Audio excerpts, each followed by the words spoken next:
Hello student, आज जो हम पढ़ेंगे वो क्लास 9 में हमारा होगा डाइवर्सिटी इन लिविंग ऑर्गेनिज्म।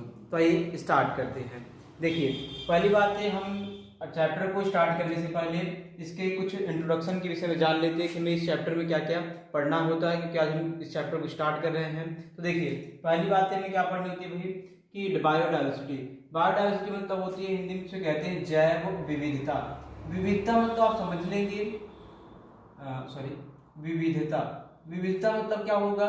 देखिए, विविधता मतलब होता है, एक प्रकार से कह सकते हैं विभिन्नताएं। विभिन्नताएं मतलब कि जैसे आप ये समझिए कि एक हम पर्टिकुलर एरिया की बात करें, कोई निश्चित क्षेत्रफल का जो हमारा इलाका है उसकी हम बात करें, तो वहां पर आप देखेंगे डिफरेंट टाइप के या अलग अलग विभिन्न प्रकार के एनिमल्स में देखने के लिए मिलते हैं। तो जो वो एनिमल होते हैं, उन एनिमल में आप देखेंगे क्या कि अधिक विभिन्नताएं होती है। इसी चीज को क्या कहते हैं? जैव विविधता यानी बायोडाइवर्सिटी कहते हैं। आप सब जान लेंगे कि 1.7 से 1.8 मिलियन तक के जो आपके स्पीशीज होती हैं, जातियां होती हैं, वो पृथ्वी पर पाई जाती हैं। तो सोचिए, इतनी अधिक जातियां जो होती हैं पृथ्वी पर पड़ी हुई हैं, लेकिन सभी को आपने नहीं देखा होगा या हमने नहीं देखा होगा।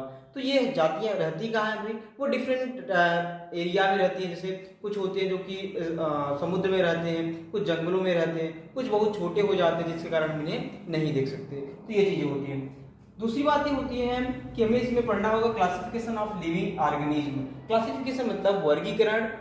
लिविंग ऑर्गेनिज्म यानी जो जीवधारी होते हैं, इन जीवधारियों का हमें वर्गीकरण करना होगा। इस चैप्टर में अगला ये होगा।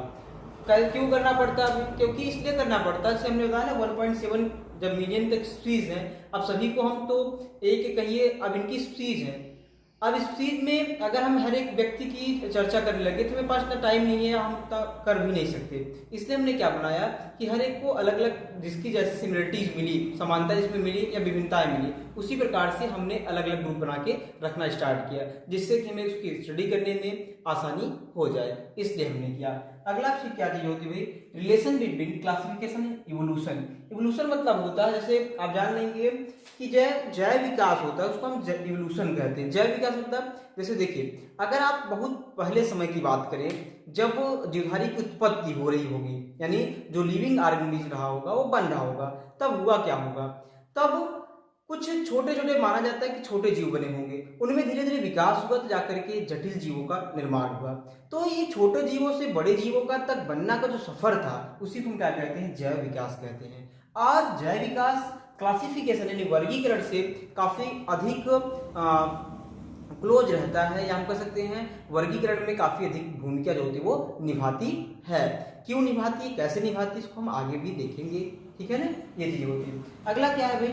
हियरार्ची ऑफ क्लासिफिकेशन। हियरार्ची मतलब होता है, जैसे हम वर्गीकरण जो करते हैं, इसको हिंदी में कहते हैं भाई हियरार्ची मतलब होता है वर्गक। वर्गक क्या चीज होती है भाई? देखिए, वर्गीकरण हमने कहा कि जब करते हैं तो हम वर्ग बनाते हैं, नहीं एक एक अलग अलग क्लास बनाते हैं। तो जो हम अलग अलग क्लास बनाते हैं, तो क्लास मतलब क्या भाई? एक अलग अलग समूह बनाते हैं। जिससे आपको कहा जाए कि आपके जब स्कूल या कॉलेज में कभी भी कोई फंक्शन होती है, या हमें यूं कहा जाए जैसे कोई गेम होता है तो बांटा जाता है, अलग अलग समूह में रख दिया जाता है।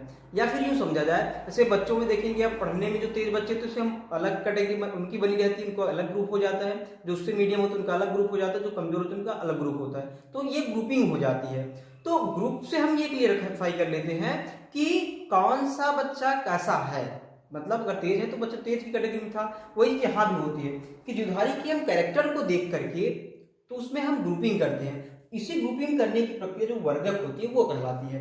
फिर अगला हमें जो पढ़ना होता है, सबसे मोस्ट इंपॉर्टेंट जो होता है आप सभी के लिए, वो होता है 5 किंगडम क्लासिफिकेशन। 5 किंगडम क्लासिफिकेशन मतलब क्या होगा भाई?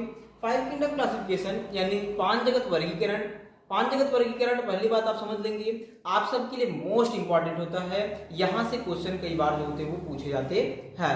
अब दूसरी बात ये भी होती है, ये नीड पॉइंट ऑफ व्यू आप देखेंगे उसके लिए भी इंपॉर्टेंट होती हैं। या फिर आप ये समझा जाए कि आगे चल के जो बच्चा बायोलॉजी लेगा उसके लिए तो खासे इंपॉर्टेंट हो जाते हैं, ठीक है ना। यहाँ से वनडे एग्जाम में भी आप जब बड़े होंगे तो पढ़ेंगे तो वहाँ भी पूछे जाते हैं, तो ये काफी इंपॉर्टेंट होता है। तो अभी के लिए आप इतना जान लेंगे 5 किंगडम क्लासिफिकेशन यानी 5 जगत वर्गीकरण आर.एच. हुट्टेकर के द्वारा दिया गया था। किसके द्वारा दिया गया था भाई? आर.एच. हुट्टेकर के द्वारा दिया गया था, ठीक है ना। इसमें उन्होंने क्या किया था? जीवधारियों को 5 समूहों में बांटा था। इन 5 समूहों के आपको नाम याद कर लेंगे। मोनेरा होता है पहला, फिर उसके बाद क्या आता है भाई? प्रोटिस्टा आता है, प्रोटिस्टा के बाद फंजाई आएगा, फंजाई के बाद प्लांटी, और कौन आता है भाई? एनिमैलिया, या उसी को हम कहते हैं एनिमल, ठीक है ना। ये चीज होती है। अभी हम पूरा इसको देखेंगे तो हम इंट्रोडक्शन की बात कर रहे हैं कि क्या चीजें हमें पढ़नी होती है। अब हम अगर आगे बात करें तो हम आगे यही देखेंगे आज कि बायोडायवर्सिटी होती क्या चीज है, हम इसको डिटेल में जानते हैं, ठीक है ना। ये चीज होती है। अब हम बात करते हैं जैव विविधता यानी बायोडायवर्सिटी की। तो देखिए बायोडायवर्सिटी हमने पहले आपको बता दिया कि बायोडायवर्सिटी मतलब कि जो जीवों में विभिन्नताएं पाई जाती हैं उसे हम क्या कहते हैं? जैव विविधता कहते हैं। ये जीवों में जो विभिन्नताएं होती हैं वो आती क्यों भाई? वो जनरली इवोल्यूशन के थ्रू भी आती हैं या उनके यूनिक कैरेक्टर इन डीएनए के द्वारा भी लाई जाती हैं। अब यहाँ पे आपको ये समझना है कि जो बायोडायवर्सिटी है उसे जो टर्म था उसे किसने दिया था भाई? रोजेन ने दिया था। दूसरी बात है कि जो बायोडायवर्सिटी होती है हमने पहले आपको बताया कि यहाँ पे पृथ्वी पर अभी तक 1.7 से 1.8 मिलियन की स्पीशीज जो हो जाती है जो है वो खोजी जा चुकी हैं।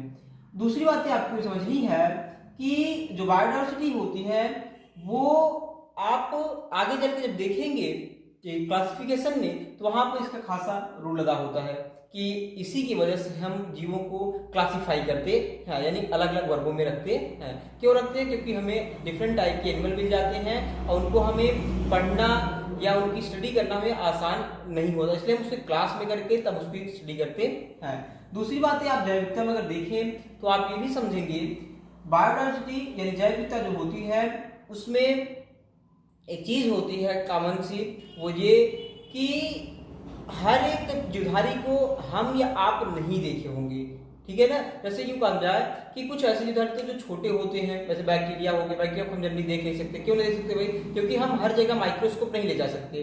तो जब हर जगह माइक्रोस्कोप नहीं ले जा सकते तो हर जगह उसे देख नहीं सकते, इसलिए वहां पे हो जाती बातें। दूसरी बात ये होती है भाई कि कुछ ऐसे वाटर में रहने वाले जलाशय में बड़े बड़े जो हमारे कह सकते हैं कि समुद्र होते हैं वहां पे हम नहीं जा सकते, उनके अंदर देख नहीं सकते। तो कुछ अभी भी जाती है जो खोजनी बाकी है। तो ये बायोडायवर्सिटी की बातें थी कि बायोडायवर्सिटी हमें करना क्या है, ठीक है ना। तो हमने आज क्या पढ़ा भाई? हमने इंट्रोडक्शन देखा कि हमें पढ़ना क्या है। दूसरी बात हमने देखा कि बायोडायवर्सिटी होती क्या चीज है, ठीक।